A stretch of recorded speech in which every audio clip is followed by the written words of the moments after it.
I remember the exact moment I sat down in that IMAX theater.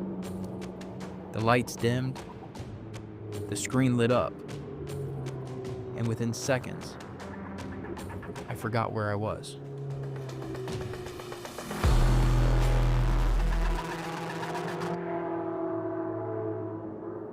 It wasn't just the roar of the engines or the sharp whip of tires on asphalt.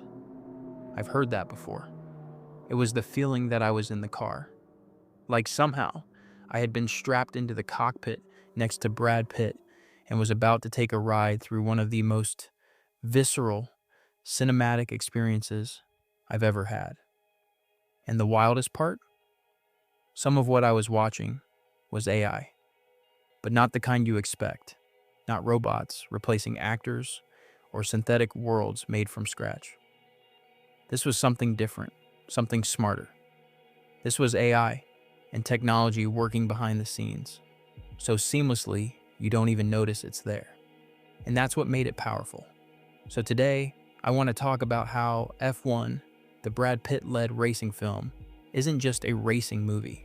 It's a case study, a blueprint, a masterpiece of what happens when storytelling meets the edge of innovation.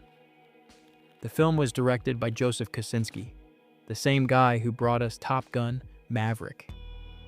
And if you've seen that, you know he doesn't play around when it comes to capturing reality. With F1, he faced an even greater challenge. How do you film open-wheel racing, where the danger is real, the speed is violent, and every frame matters, without falling into the trap of CGI or fake slow-moving cars? Simple answer: you build your own tech, and you bring in the pros. Kosinski teamed up with the Mercedes-AMG F1 team to create 6 custom-modified Formula 2 cars. These weren't just stunt cars, they were engineered to look and feel like real F1 vehicles on camera. Every detail, the carbon fiber shells, the suspension, the low profile, it was all crafted for the lens. And they were rigged with 15 to 16 camera mounts, placed in angles never captured before.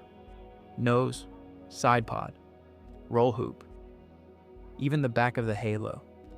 They built a prototype camera system called Carmen, in partnership with Sony, that delivered cinema-quality footage in a package small enough to fit inside an F1 cockpit. Because they didn't want to fake it. They wanted Brad Pitt to actually drive. And he did. He trained, practiced, and eventually was lapping real circuits. They filmed all of this during live F1 weekends. 14 Grand Prix events across 3 continents. Imagine showing up to Silverstone and seeing a fictional garage labeled a PXGP, set up like a real team. Pit crew, tools, cars, everything, right between Ferrari and Red Bull. But with all that real footage, they still needed movie magic. And that's where AI and visual effects stepped in. Let me give you an example. Say, Pitt's character needs to overtake a Ferrari mid-race. They couldn't ask Ferrari to let them film it live, so they shot it using one of their red-painted stunt cars. Then in post, the VFX team, powered by AI, reskinned the car digitally, down to the exact Ferrari sponsor logos, the carbon fiber patterns, even the track grime. It looked exactly like a real Scuderia Ferrari car being passed by Pitt's APXGP car. They did the reverse too, taking actual race footage and digitally inserting Pitt's car into the field. It's seamless. You can't tell what's real and what's not. And that's the point. They filled in gaps in the crowds with digital extras. They edited in fake sponsor banners like Shark and Ninja to avoid licensing issues. They made pit garages and team zones look so real that one actual Mercedes engineer walked in and said, "I think I'm about to lose my job." Some of the movie was even shot on iPhones. The crew used ProRes rigs to capture Hollywood-ready footage in ways we'd never expect. Apple partnered in the production, and their tech made its way into the final cut in ways most people will never realize. And then there was the simulator. Pitt and Damson Idris trained at Mercedes's Driver in the Loop sim. one of the most advanced and secret facilities in racing. Even many Mercedes staff don't get access. But they let the actors in, let them train like the pros. This wasn't just movie making, it was full immersion. And then came the final scene.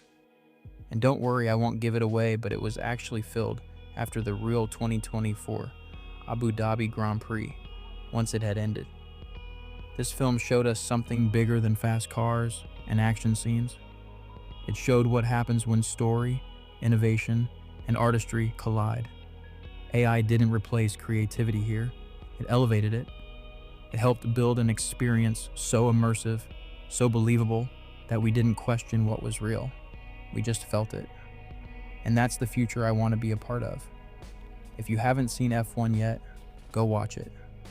And if you can, do it in IMAX. You'll thank me later. Keep making cool stuff, keep experimenting, and always keep building the future.